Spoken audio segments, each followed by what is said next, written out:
Hello friends, welcome back to English with Yokta Kumari. So friends, in this video we are going to discuss very important topic in our English grammar that is related to object.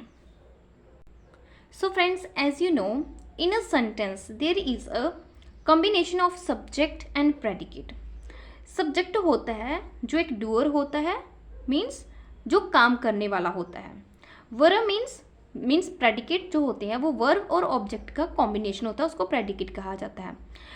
जो हमारी verb होती है वो होती है action, कि जो doer कोई एक्शन करेगा, so that is called verb. Then we have object. Object होता है रिसीवर. जब डूअर कोई एक्शन करता है, जब डूअर कोई वर्ब एक्शन परफॉर्म करता है, तो उस एक्शन का जिस पे इफेक्ट पड़ता है वो होती है हमारी object. Right, so this is a subject, verb and object. Now we have two types of object. एक होती है हमारी डायरेक्ट ऑब्जेक्ट, दूसरी होती है हमारी indirect object.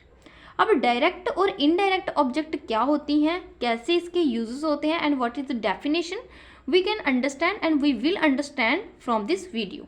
Let's see. So friends, first is direct object. अब डायरेक्ट ऑब्जेक्ट होता है द पर्सन और a thing that receive the action is called direct object. Means ऐसा पर्सन या ऐसी चीज जो एक्शन को रिसीव करती है, मीन्स जो वर्ब का जो एक्शन होगा, जो सब्जेक्ट एक्शन परफॉर्म करेगा, उस एक्शन को जो रिसीव करेगी वो ही हमारी डायरेक्ट ऑब्जेक्ट होगी.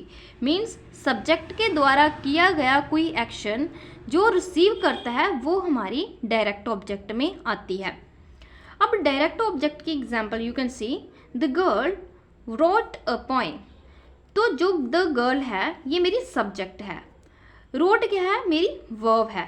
इस गर्ल ने एक एक्शन किया, इस गर्ल ने कोई एक्शन परफॉर्म किया और इस एक्शन का, इस लिखने का इफेक्ट किस पे पड़ा, अ पोएम पे. तो ये पोएम मेरी डायरेक्ट ऑब्जेक्ट हो जाती है. Next example, mother is cooking food. तो मदर मेरी यहाँ पे डूअर है, मीन्स सब्जेक्ट है जो कि करता है. इज हेल्पिंग वर्ब है और कुकिंग मेरी वर्ब है. मीन्स इस मदर ने कोई एक्शन किया कुकिंग करने का और इसका इफेक्ट पड़ा फूड पे, तो फूड मेरी डायरेक्ट ऑब्जेक्ट हो जाती है.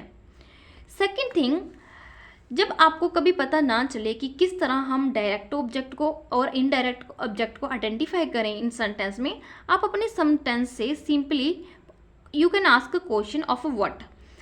For example, what did the girl right, कि गर्ल ने क्या लिखा, अ पोएम. तो जब आपको व्हाट का आंसर मिले वो आपकी डायरेक्ट ऑब्जेक्ट होती है. मीन्स सेंटेंस से आपने व्हाट का क्वेश्चन पूछ के देखना है कि जो डूअर है उसने क्या किया, तो जो भी वो किया उसने किया होगा वो पोएम होगी.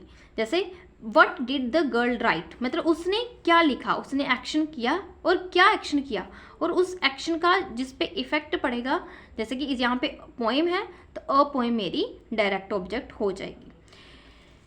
नेक्स्ट एग्जाम्पल, जैसे बोला था कि मदर इज कुकिंग फूड, तो you can ask from your sentence, what is mother cooking, कि मदर क्या कर रही है. Your answer will be food, मतलब क्या कुकिंग कर रही है, फूड. तो क्या लिख रही है, पोएम, डायरेक्ट ऑब्जेक्ट, और क्या कुकिंग कर रही है, food, this is a direct object. Let's see some more examples. So first example is the girl broke the vase. So जो द गर्ल है दिस इज माई सब्जेक्ट, ये doer है, इसने कोई एक्शन किया जैसे कि ब्रॉक, द गर्ल ब्रॉक, और इस ब्रॉक का, इस एक्शन का किस पे इफेक्ट पड़ा, द वेस पे. तो द वेस मेरी है ऑब्जेक्ट यहाँ पे. नेक्स्ट एग्जाम्पल, आई स्लैप्ड हिम. मैंने कोई एक्शन किया, सब्जेक्ट ने कोई एक्शन किया, क्या, स्लैप करने का, और इस स्लैप का किस पे इफेक्ट हुआ, him pay. This is my direct object. Next example, he kicked the football. He subject है, इसने कोई एक्शन किया, वर्ब, किक करने का एक्शन किया, और इस एक्शन का किस पे इफेक्ट पड़ा, द फुटबॉल पे. तो the football direct object. Next, Sakshi is biting her nails. Sakshi is a doer, इसने कोई एक्शन किया बाइट करने का, और इस बाइट करने का इफेक्ट किस पे पड़ा, हर नेल्स पे. ये मेरी डायरेक्ट ऑब्जेक्ट है. Next, Sheela rang the bell. Sheela ने कोई एक्शन किया, क्या किया, रैंग करने का. किसको? द बेल को। और आप व्हाट का आंसर भी पूछ सकते हो, what Sheela rang the bell. तो द बेल मेरी डायरेक्ट ऑब्जेक्ट है जिसका इफेक्ट, जो वर्ब है मेरी रैंग, इसका इफेक्ट द बेल पे पड़ रहा है, so this is direct object. Next example, we thanked our neighbours. हमने एक्शन किया कोई थैंक्स करने का, किस पे इफेक्ट पड़ा? हमारे नेबर्स पे। So thanked is a verb and our neighbours is a direct object. So friends, ये तो थी हमारी direct object. Now we are going to understand what is indirect object. अब इनडायरेक्ट ऑब्जेक्ट क्या होती है? सी हियर, द पर्सन और thing to whom और फॉर whom तो एक्शन इज डन, मीन्स ऐसा पर्सन और ऐसी चीज जिसके लिए, या जिस टू whom जिसके लिए, या फॉर whom जो एक्शन किया जाता है, उसको आप डायरेक्ट इनडायरेक्ट ऑब्जेक्ट बोलते हो। इसको और आप डिफाइन कर सकते हो, जैसे कि who receives the direct object is called indirect object। जो डायरेक्ट ऑब्जेक्ट को रिसीव करेगा वही आपका इनडायरेक्ट ऑब्जेक्ट होगा। सी एग्जाम्पल से हम अच्छे से समझेंगे यहाँ पे। See, my father gave me a toy. My father gave me a toy, तो my father is a subject, right. अब गेव है मेरी यहाँ पे वर्ब, मीन्स इस फादर ने कोई एक्शन किया, गेव मी अ टॉय। अब मी यहाँ पे जो है वो मेरी इनडायरेक्ट ऑब्जेक्ट है और अ टॉय मेरा डायरेक्ट ऑब्जेक्ट है। और दूसरी बात, आप अपने सब्जेक्ट से, अपने सेंटेंस से पूछ के देख सकते हो कि to whom my father gave, to whom me. तो टू होम का यहाँ से जब आपको आंसर मिलता है तो वो आपकी होती है indirect object. So my father gave me a toy, so to whom me, me को उसने दिया, जो फादर ने क्या दिया, मी को कुछ दिया, क्या? टॉय दिया। तो मी यहाँ पे मेरी इनडायरेक्ट ऑब्जेक्ट हुई और अ टॉय मेरी डायरेक्ट ऑब्जेक्ट है। दूसरी बात, आपका सेंटेंस यहाँ पे भी कंप्लीट हो जाता था कि माई फादर गेव अ टॉय, तो तब गेव अ टॉय ये मेरी डायरेक्ट ऑब्जेक्ट में आनी थी, लेकिन इसके बीच जो मी वर्ड आ गया है ये मेरी इनडायरेक्ट ऑब्जेक्ट हो जाएगी। Clear? Next example you can see,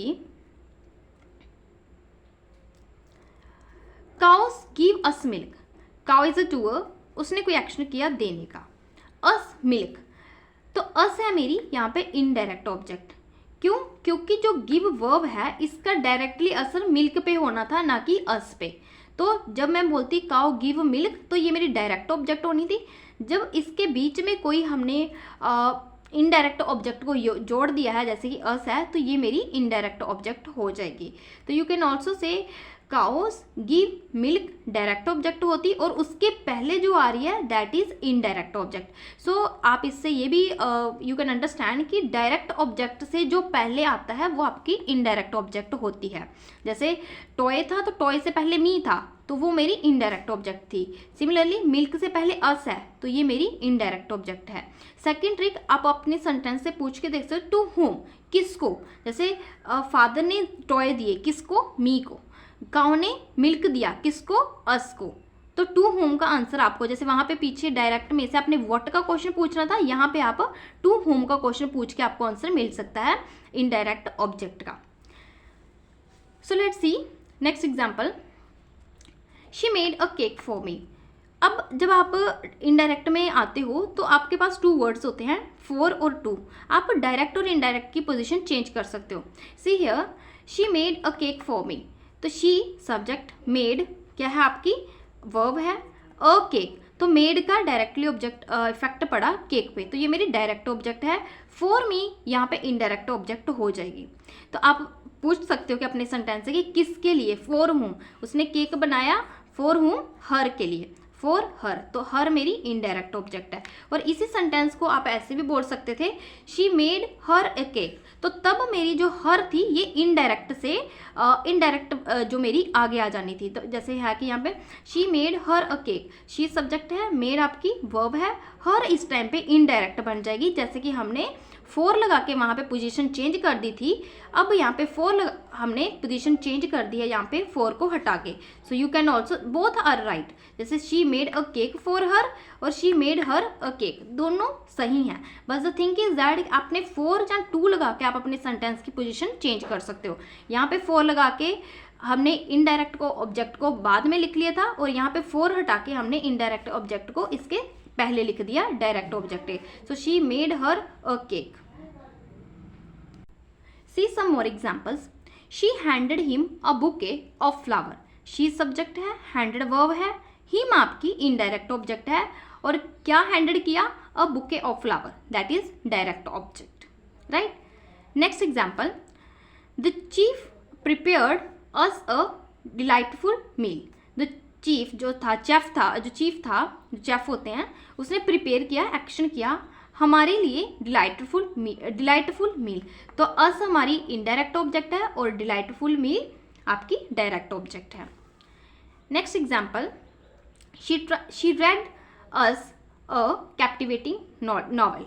उसने कोई एक्शन किया रेड करने का. अस अ कैप्टिवेटिंग नॉवल. अ कैप्टिवेटिंग नॉवल यहाँ पे डायरेक्ट ऑब्जेक्ट है और अस हमारी इनडायरेक्ट ऑब्जेक्ट है. Next example. He built his son a tree house. He built, उसने कोई एक्शन किया बिल्ट करने का. His son indirect object, a tree house that is direct object. Next example. She sent us a hurtful message. She is a doer, send is a verb, us is indirect object, a hurtful message direct object. Next example. They offered the guest some drink. There is a subject, offered is a verb, the guest indirect object, some drink direct object. तो आप ये बोल सकते हो कि आपका जो sentence है that can be complete without indirect object. अगर हमारे सेंटेंस में इनडायरेक्ट ऑब्जेक्ट नहीं भी होता तब भी वो सेंस देता आपको, तब भी वो कंप्लीट होता. तब आप इनडायरेक्ट ऑब्जेक्ट को फॉर या फिर टू लगा के उसको डायरेक्ट ऑब्जेक्ट के बाद में लिख सकते थे. जैसे मैंने बोला, see here, you can change the position by using preposition to और for with the indirect object. तो इनडायरेक्ट ऑब्जेक्ट को आप टू और फोर जो प्रपोजिशन होती हैं ये लगा के आप उसकी पोजीशन को चेंज कर सकते हो. जैसे फर्स्ट एग्जांपल थी आपकी, she handed him a bouquet of a flower. आप इसको ऐसे भी बोल सकते थे, she handed a bouquet of a flower to him. तो हैंडेड इस टाइम पे है तो वर्ब वहीं पे रहेगी, लेकिन जो अ बुके ऑफ फ्लावर जो मेरा डायरेक्ट ऑब्जेक्ट के बाद में आ रहा था वो पहले आ गया, रहेगा वो डायरेक्ट ऑब्जेक्ट ही. तो यहाँ पे handed a bouquet of flower to लगा के हमने हिम जो इनडायरेक्ट ऑब्जेक्ट थी उसकी पोजीशन चेंज कर दी. नेक्स्ट एग्जांपल थी आपकी, the chef prepared us a delightful milk. तो यहाँ पे आप बोल सकते हो, यहाँ पे the chef prepared a delightful milk for us. तो टू और फोर लगा के आप इनडायरेक्ट की डायरेक्ट ऑब्जेक्ट की पोजीशन चेंज कर सकते हो और डायरेक्ट ऑब्जेक्ट की पोजीशन जो है वर्ब के बाद आ सकती है. सो मीनिंग दोनों का सही है, बोथ आर राइट. चाहे आप जिस तरह भी उसको बोलो कि the she handed him a bouquet of flower, और you can also say she handed a bouquet of flower to him. बस आपको डायरेक्ट और इनडायरेक्ट का कंसेप्ट पता होना चाहिए कि जो इनडायरेक्ट ऑब्जेक्ट होती हैं वो आपकी हमेशा ही पहले आती हैं डायरेक्ट ऑब्जेक्ट से. So friends, this was the topic of direct and indirect object. Direct object जिसका वर्ब, जिसपे डायरेक्टली वर्ब का इफेक्ट पड़े, और इनडायरेक्ट ऑब्जेक्ट जिसपे वर्ब का डायरेक्टली इफेक्ट ना पड़े. So if you have any doubt you can ask me in comment section and I'll see you in my next video. Thank you friends.